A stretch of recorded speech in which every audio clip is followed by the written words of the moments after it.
Yang paling mereka rindukan dari anaknya adalah ketika anak itu bisa datang, mencium tangan orang tuanya, tersenyum kepada orang tuanya, diam ketika orang tuanya bicara, sangat santun terhadap orang tuanya, melebihi santunnya dia kepada seorang yang paling dia hormati di antara manusia, kepada seorang atasan yang dia hormati, seseorang yang dia segani karena kebijaksanaannya, maka orang tua jauh lebih penting dari mereka semuanya.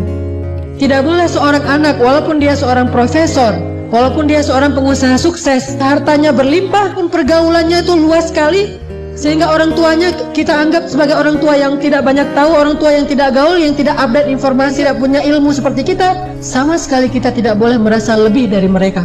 Kenapa? Ketika kita merasa lebih dari orang tua kita, menunjukkan kebodohan kita di hadapan Allah SWT. Allah tidak menyebut kita sebagai orang yang bijaksana, berilmu, kalau kita tidak bisa merendahkan diri kita di hadapan orang tua kita. Bukan rendah hati, bahkan rendah diri di hadapan orang tua. Teman-teman, tentang pentingnya belajar ikhlas, dan ikhlas ini termasuk salah satu di antara ibadah juga. Jadi sekedar ikhlas saja itu udah ibadah. Sekedar niat aja itu udah ibadah. Belum melakukan udah jadi ibadah. Bukankah Nabi mengatakan siapa yang berniat berbuat baik lalu jadi melakukannya, maka dia mendapatkan 10 pahala kebaikan. Kalau dia berniat berbuat baik tidak jadi melakukannya, maka dia mendapatkan 1 pahala kebaikan.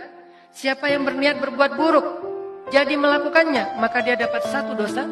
Siapa yang berniat berbuat buruk tidak jadi melakukannya, dia dapat 1 pahala. Allah baik banget ya. Niat aja dikasih pahala, baru niat tuh. Sehingga para ulama mengatakan, kalau begitu, ayo kita berniat yang banyak. Dan memperbanyak niat itu disebut dengan istilah ta'addudin niyah. Memperbanyak niat-niat yang baik. Yang ketiga, kata Nabi, man shalla alayya sholatan wahidah, sallallahu alaihi ashran. Siapa yang berselawat untukku 1 kali, Allah yang akan berselawat untuknya 10 kali. Bukankah kita merasa cemburu karena Nabi mendapatkan salawat dari Allah, dan kita berharap mendapatkan kebaikan yang sama?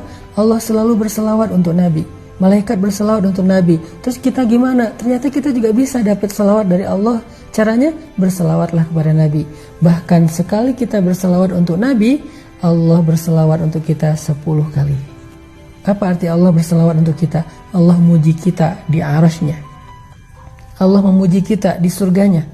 Allah memuji kita di hadapan malaikat-malaikatnya. Sehingga dengan kita rajin berselawat untuk Nabi, kita jadi selebgram di langit. Dikenal oleh banyak penduduk langit karena sering dipuji-puji, dimention sama Allah Subhanahu wa taala. Kita coba sadari, oh kalau Allah memuji saya, memang saya banyak dosa. Sebelum kita mencari kambing hitam, nyalahin orang lain, kadang wajar kita marah kepada orang lain gara-gara ucapannya, komennya, teks dari dia, wajar.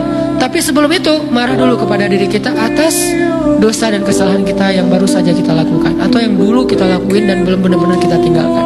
Kalau kita ngerasa banyak dosa di masa lalu sebelum kita taubat, hijrah, berarti mungkin itulah alasan kenapa sekarang kita diuji setelah hijrah.